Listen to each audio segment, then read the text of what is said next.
I'm joined by Dr. Johnson Wambugu, who is a surgeon, a dental surgeon. Yes. Karibu sana daktari. Asante. Just introduce yourself kidogo tutuambie what a dental surgeon does, because we can't assume na kumbe hatujui munafanya nini.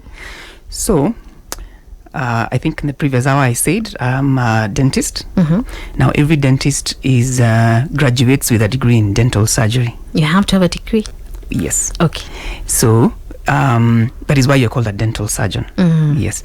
So personally I've been in practice for 17 years, and I have been in private practice.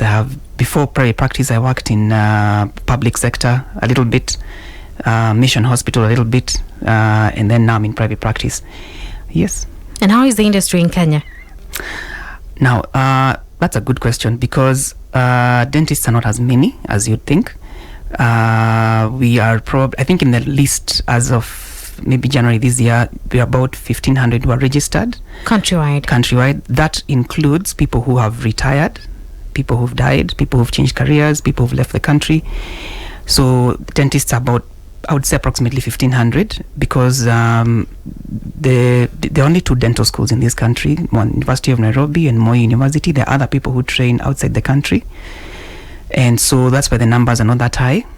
And training dentists is very expensive. I stand to be corrected, but I think it's the most expensive course at the university. Okay. So training a dentist is not cheap. But we also have other cadres of people who also provide oral health care services. What in the US you'd call maybe like hygienists. We have hygienists in this country, and we also have other people called community oral health officers who are trained by KMTC to work with the communities.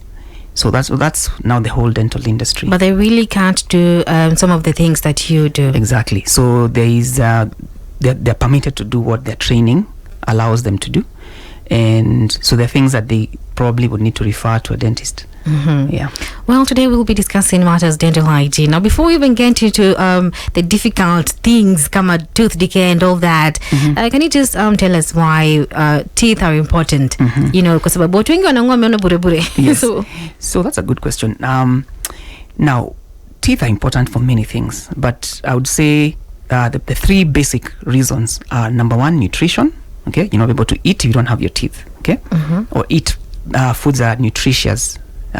Things that you need to chew. Okay. Number two, for your smile and self-esteem. Okay, because so for you can imagine if you're a news anchor on TV and you don't have your front teeth. Wow. Okay. Thirdly, for speech, there are things that you can't say without your teeth.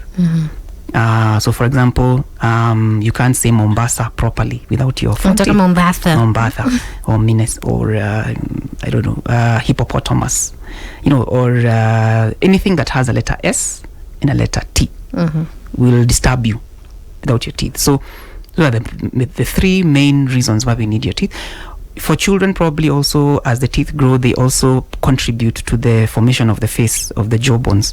Wow. Okay. So as if the fact that their teeth, that stimulates the jawbone to also grow to its full capacity. So that's also a reason why you need your teeth.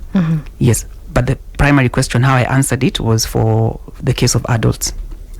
Yes. So how do we take care of our teeth? Yes.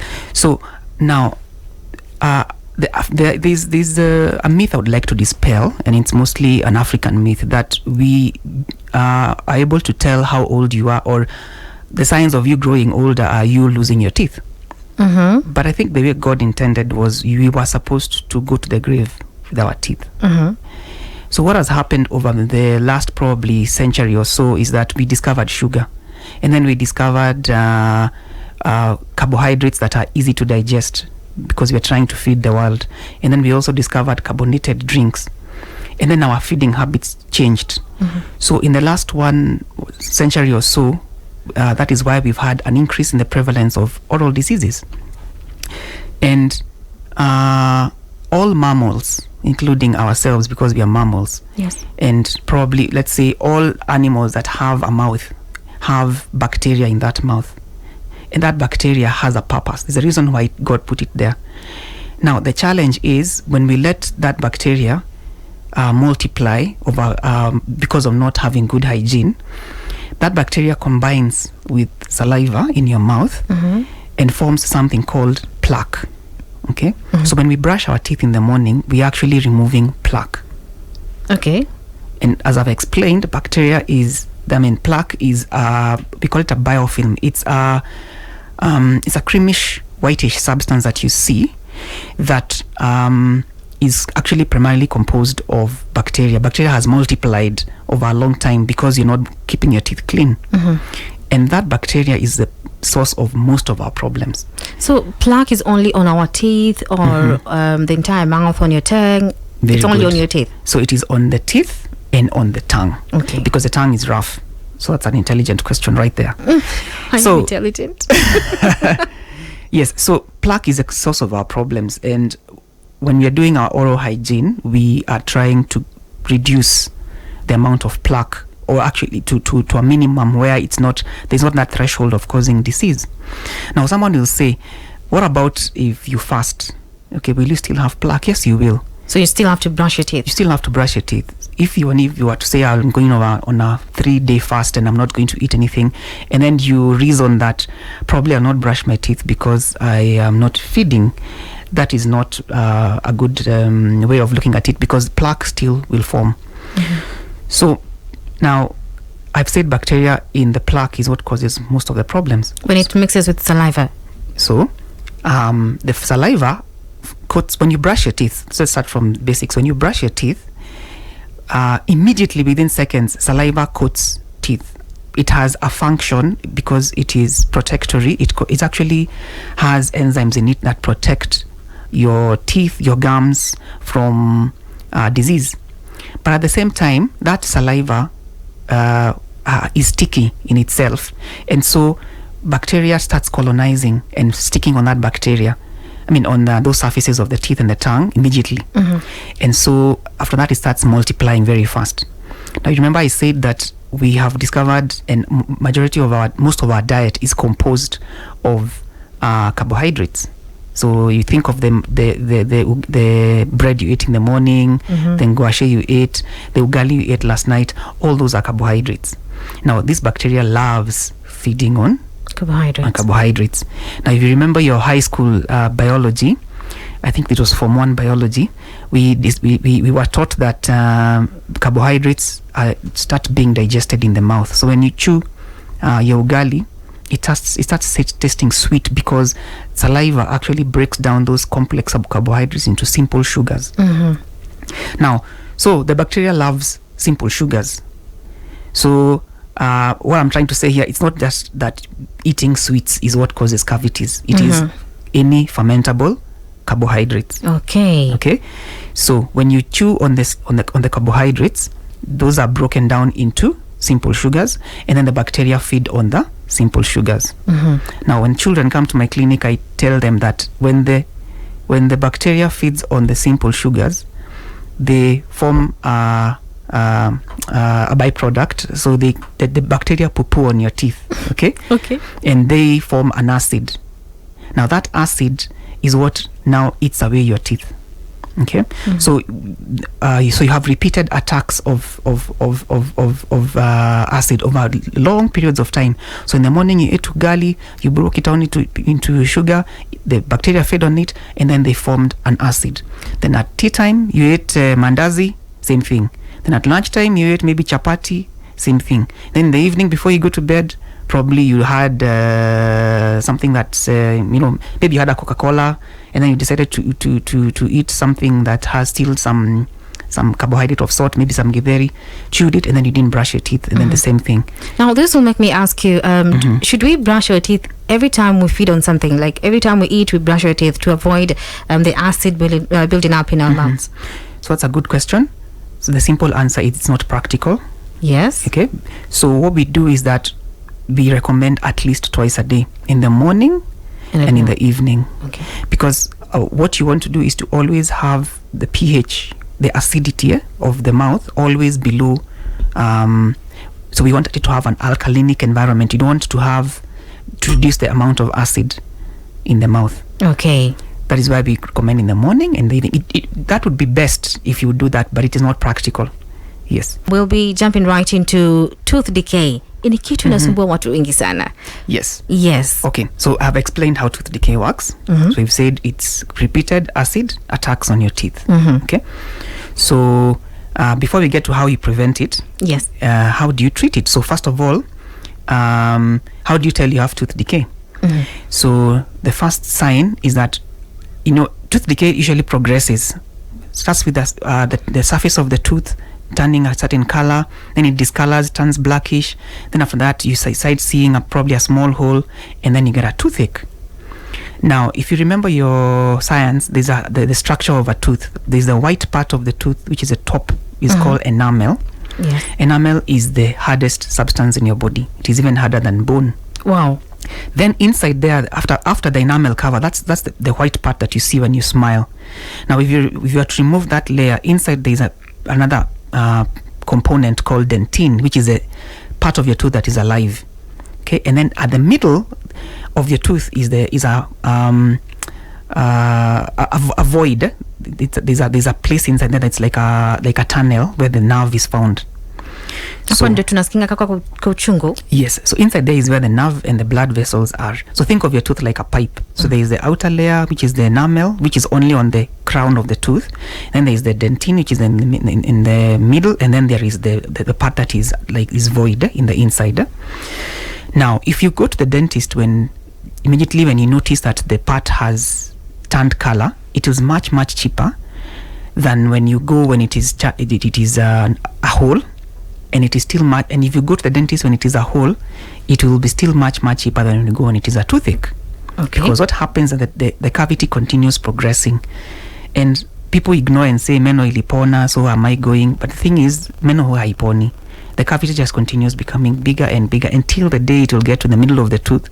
Then now you get pain. Is it dawa tunaweka? Yes, buy them. Tunaweka aziponeshi meno. What in fact many times what they do, they actually end up killing the nerve. So the nerve goes quiet, but what happens is that after some time, now you get pain because now you get an infection. So what is the cure of tooth decay? Before we talk about prevention, now we've agreed you need to go for regular checkups. Okay, regular checkups. How often? I would say every year. Once a year. Oh. If you come, if you go to your dentist, they probably take x-rays, they'll do a physical exam, they'll know whether you have cavities or not. And as I've said, the earlier it is found, the cheaper it is. That's number one. So regular checkups. Number two, if for example, first of all, the as you've said, the dentist will see on how the progression, okay, of the cavity. So there are things called fissure sealants where we seal the fissures of the teeth, especially if they are deep. So like if you look at your molars, they have grooves. Those grooves tend to hide dirt, so that can be sealed so that it becomes easier to clean. You can't remove that when you're brushing your teeth. You can, but sometimes it becomes difficult, especially for young children. Then you can have fillings done on your teeth, okay, to restore them to their natural function. Now, if you go to the dentist now when it's too big and it's too painful, now you have a toothache. Unfortunately, now the dentist probably will have to do something called a root canal, where he'll have to now get into he or she, I don't know why I'm saying he or she. The dentist will have to drill into the tooth and remove the now infected nerve and fill that nerve. Remember I said the inside the place is a void. Yes. So he'll have to fill that void and then fill the tooth and probably now put a crown on top of it to make it strong. Now, if you go to the very, very end of what I've explained, that is really expensive compared to if you just went and had regular checkups before you the progression of the cavity. Think of the tooth like a crack on the wall. If you can, as you wait, it becomes more and more destructive and more, the crack will continue becoming larger and larger. Yeah, so you have to fix it earlier. Exactly. Now, how do you prevent tooth decay? Now, in the first part of the program, we said that you need to adjust your diet. Okay. Probably when you're snacking on things, especially people who are always snacking during the day. So if you're snacking on things that are carbohydrate and probably have a high acid content like sodas, those will obviously cause you to get tooth decay. Okay, so you need Because of the sweetness. exactly, because of the sugar. Okay, and we said how the sugar causes, the bacteria feeds on the sugar and causes the acid. Improving our hygiene, brushing properly. Every time I have a talk and I ask people who has been taught how to brush properly, and probably in a room of 10 people, only probably one person has been taught how to actually effectively brush, because most people do it in a hurry. They've never been taught in school, and so a lot of surfaces of their teeth are left uncleaned. That's number 3. Before we move on, how do we brush properly before we just move on and forget? Now, I could demonstrate, but I don't know for those of you who are listening how that would work. But, all right. Yeah, we could try. We could try the instructions even as we yes, demonstrate. I will try, and for the person listening to kind of understand. We are demonstrating how to properly brush our teeth. It would be amazing for you to go to our website and just be able to see this. All right. So, first of all, get yourself a soft toothbrush. Okay? The softer, the better. Okay? Because some of these hard toothbrushes that are found in the market actually end up damaging your gums and your teeth. That's the first thing. Number 2, the question is, do you use toothpaste or not? Ideally, we say toothpaste makes it easier, but now in these harsh economics times, people are not able to use toothpaste. The focus here should be on mechanical removal of plaque. Okay, that is why when you go to the rural areas, you find those guys actually use mswaki from the tree, and they have very clean teeth. So it's not a must for you to use toothpaste? Toothpaste makes it easier. Okay, but if you don't have toothpaste, you can still be able to do a good job. Okay. So so you put toothpaste on your toothbrush. Yes. Okay, a pea size. Now you need to angulate your toothbrush, starting on your dominant side. From probably if you're right-handed, maybe you start on your left side. You make sure you always angulate your toothbrush with the bristles facing towards the gum line. Oh, okay. Okay, and then you do back and forth or circular motion strokes. Not the way tunafanyanga hivi shwa. So explain that. Yes, circular motion strokes. Okay, and the thing is here that you need to always angulate the toothbrush towards the gum line. Okay, so this toothbrush should be able to fit at least 2 to 3 teeth. Okay, so you do that. For kids, I tell them count to 10. 1, 2, 3 until 10. Okay, then you do the same thing for the next teeth. Always make sure that the bristles are reaching the gum line. The same thing for the front teeth. Then don't forget that these teeth have 3 surfaces. Then there is the biting surface, and then there's the inner surface where you also still need to angulate your toothbrush towards the gum line. So uko side ya ndani. Exactly. So the softer the toothbrush, the better. So if it is the front teeth here you can brush them this way, or you can do it this way, as long as the bristles get to the gum line. Okay. And then repeat the same on the lower side, there, and there. So here it should be brushed this way out, and the same thing here, this way and that way. Now, when you brush your teeth, you only 70% of the surfaces of the teeth have been cleaned. There's still something we have not done. So first we clean the tongue. You start with the tongue, then you go to the teeth. No, first you do the teeth, then you clean your tongue, because most people who have bad breath, it is actually because of not brushing their tongue. Then after that, you floss your teeth, because I've said when brushing your teeth only cleans 70% of the surfaces of the teeth. So there is a 30% which is in between your teeth that is not been cleaned, and most cavities start in between your teeth. So you need to floss to be able to remove the dirt, the plaque in between your teeth.